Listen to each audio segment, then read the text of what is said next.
Hello everyone. In my previous lecture, we have already started with internal combustion engine, and in today's lecture, we will be covering carburetor.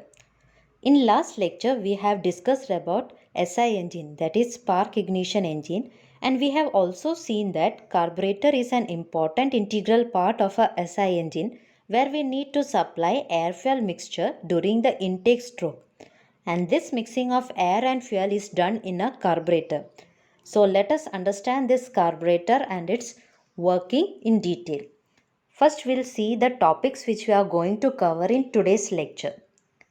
Starting with the carburetor, then the functions of carburetor, factors affecting carburation, air-fuel mixture requirement, requirements of a good carburetor, types of carburetor, working of a simple carburetor, and the other types of automobile carburetors. These are the topics which we are going to cover in today's lecture. So let us start with the carburetor. Before understanding carburetor, we should understand what is carburation. The process of formation of a fuel air mixture in a SI engine before admission to the engine cylinder is called carburation. That means the process of mixing air with a fine spray of liquid fuel in an internal combustion engine is known as carburation, and the device which does this job is called a carburetor.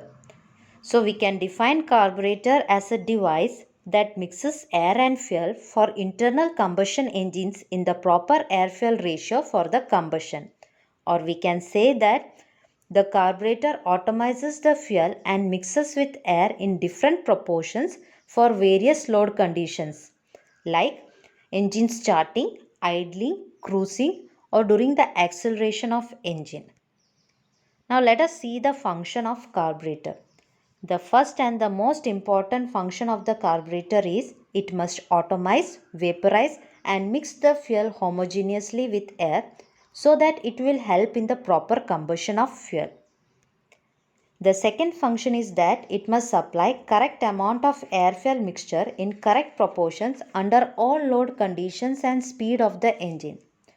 As we have already discussed in the previous slide, the engine has to work under various load conditions like starting, idling, cruising and acceleration, and also at the various speed.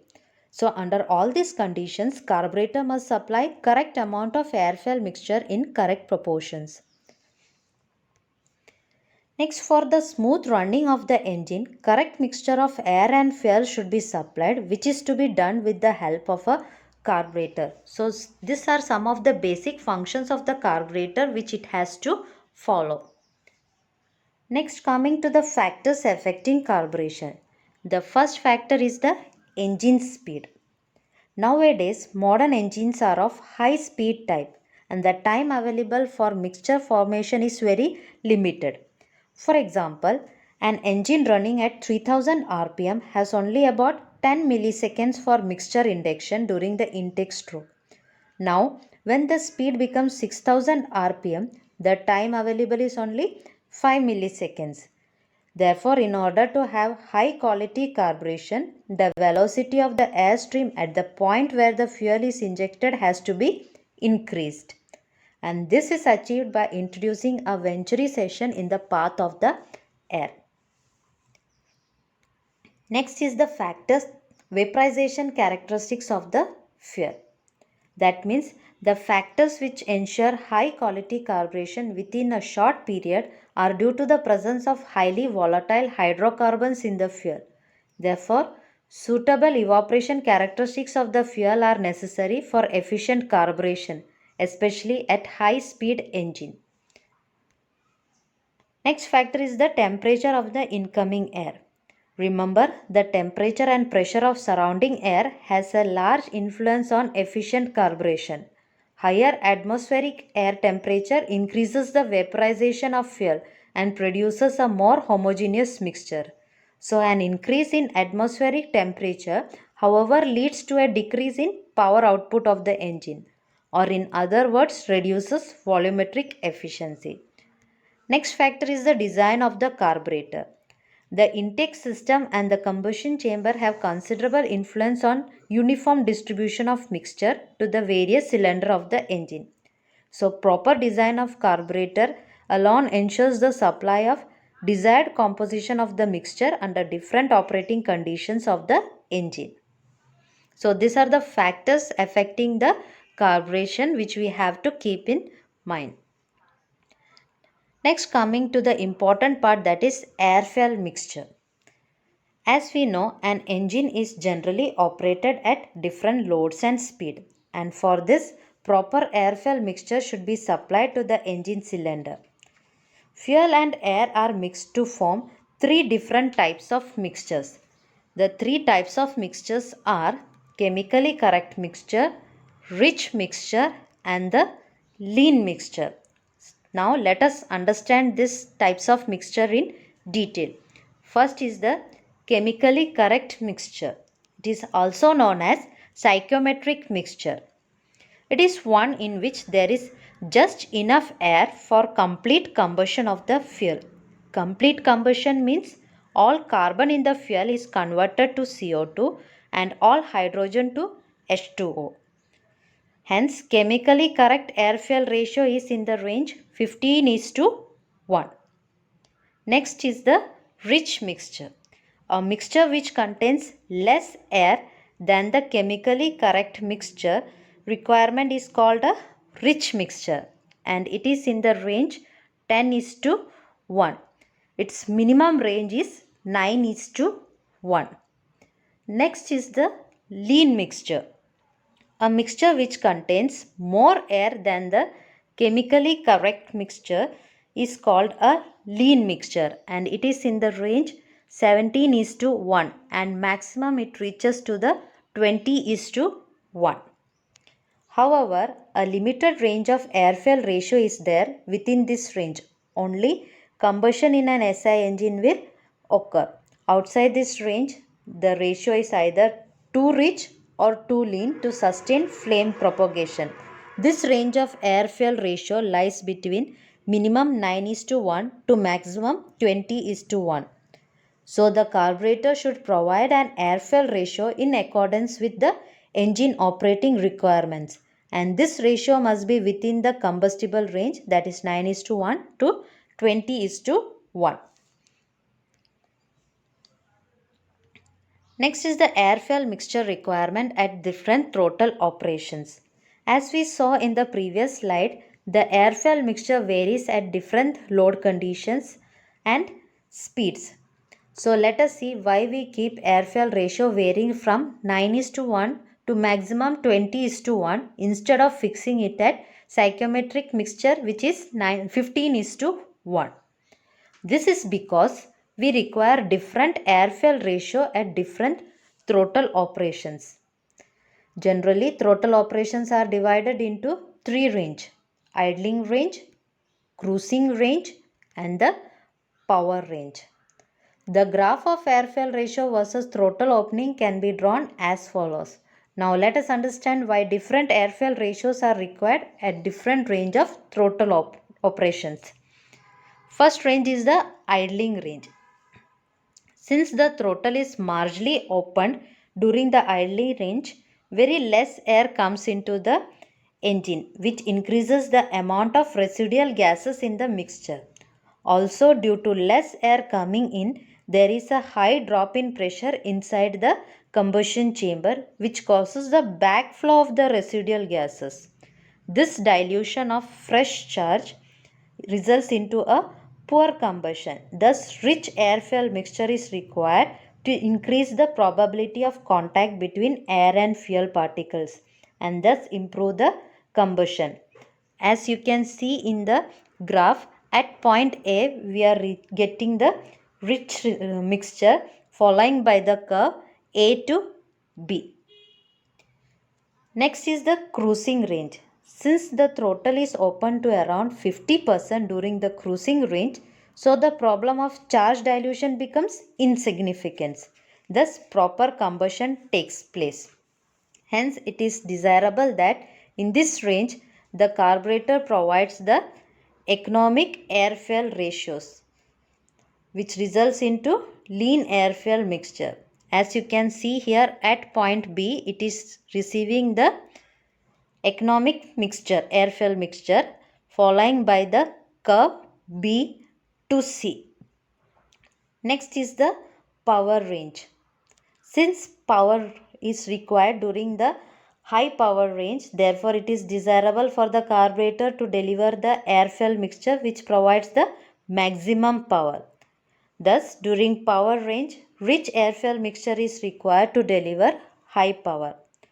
As you can see here, following by the curve C to D, where at the point D it is again receiving a rich mixture during the power range.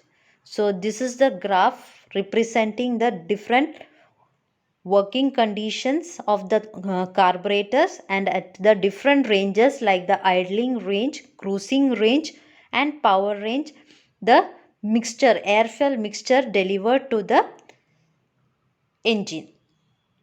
Okay, and the graph A, B, C, D, it is representing for the single cylinder, and graph A dash, B dash, C dash, D dash, it is represented for the multi-cylinder. So hope you have understood the air-fuel mixture requirement at different throttle operations. Next, coming to the requirement of a good carburetor. As far as possible, good carburetors are required to prepare the homogeneous mixture of fuel and air. And for easy starting of the engine, carburetor should be able to provide rich mixture. Next, during acceleration also, carburetor should provide required rich mixture.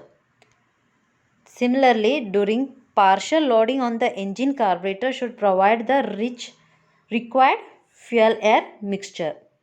And finally, a good carburetor should provide optimization in supply of air-fuel mixture. These are some of the requirements of a good carburetors. Next, coming to the types of carburetor.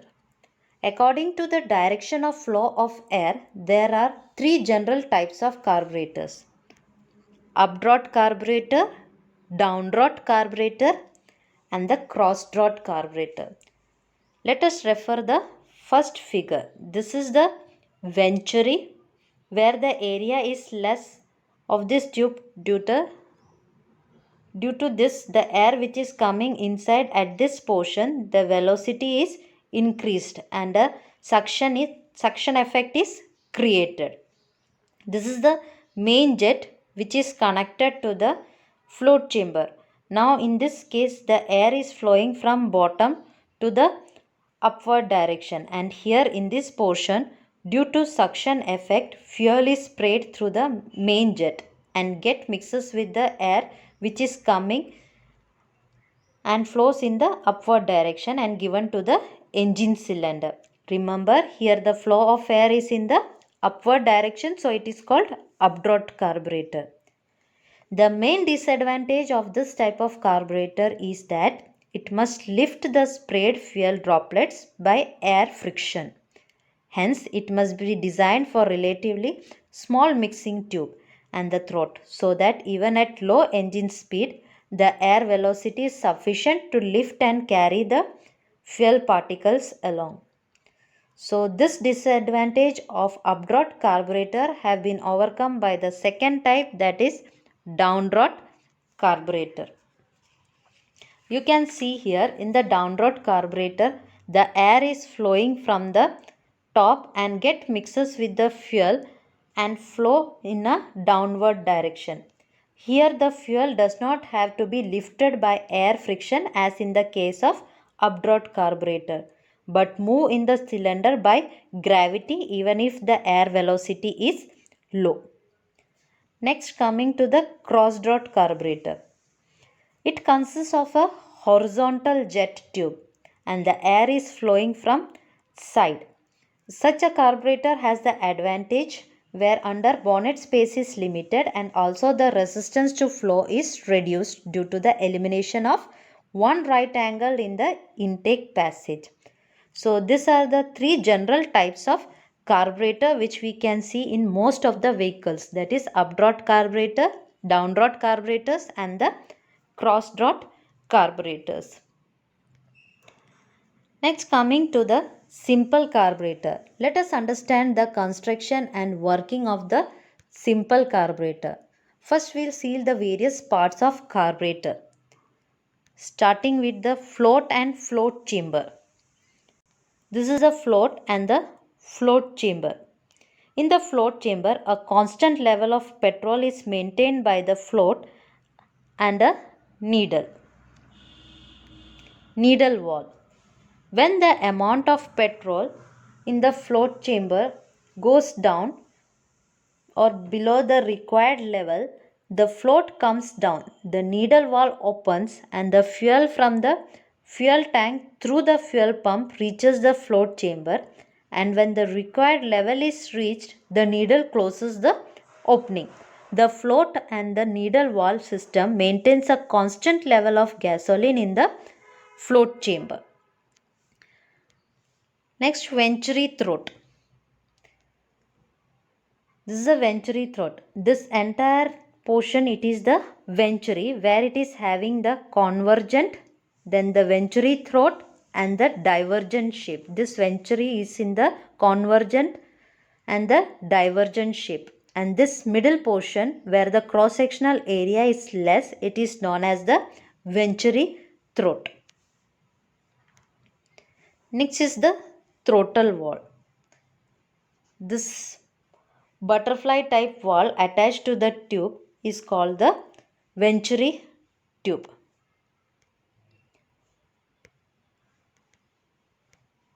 Choke valve. It is also a butterfly type valve attached to the tube.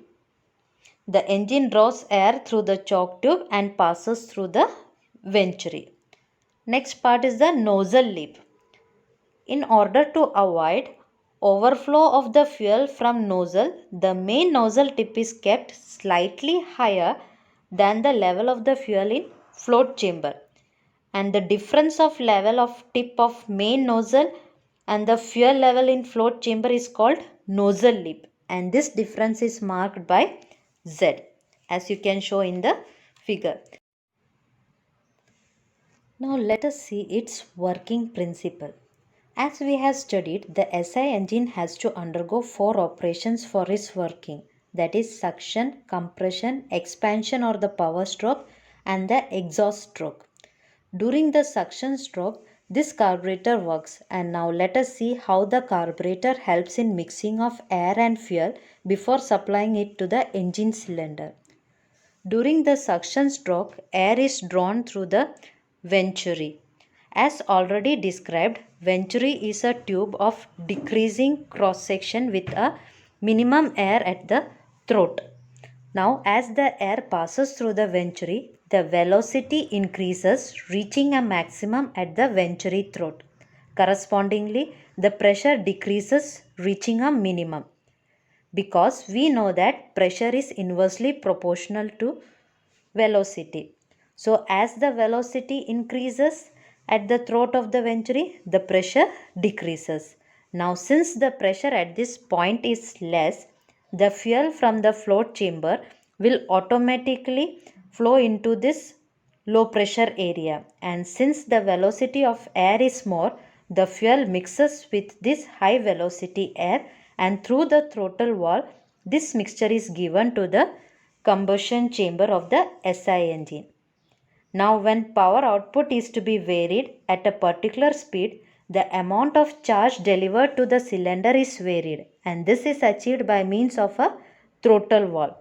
For example, as the throttle is closed, less air flows through the venturi tube and less is the quantity of air fuel mixture delivered to the cylinder, and hence power output is reduced. Similarly, as the throttle is opened, more air is flowed through the choke valve, resulting in the increased quantity of mixture being delivered to the engine, resulting in increase in the engine power output.